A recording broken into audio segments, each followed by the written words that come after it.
In this training session, I'm going to explain how the expired days in quotations work. So first of all, we're going to go to company details. So I'm going to say utilities, setup, company details, and then we're going to click on default settings 2. Here at the bottom it says number of days before quote expires. So in my case, I'm going to say 1. Just for the example, it will normally be 14 days or 7 days or something like that. In this case, I will use 1 day. And I'm going to say or click on accept and close my company details. Now there's one more thing that we've got to check.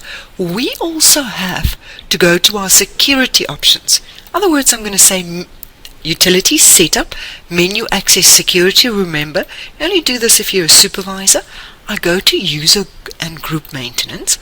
I'm going to go to my lower level user and click on access settings setup.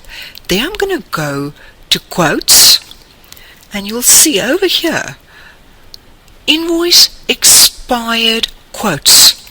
In other words, I will switch this feature off so that the person cannot invoice the quote if it's expired. I save my profile.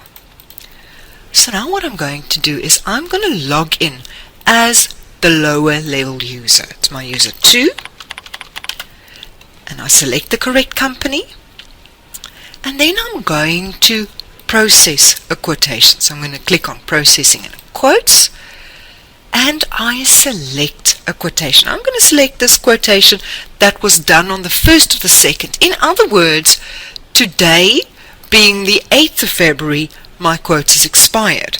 So I select my quote and I click on invoice quote, and immediately the override setting will come up saying invoice expired. If this is acceptable, the supervisor can now come and override this function, or this user will not be able to invoice this specific quotation.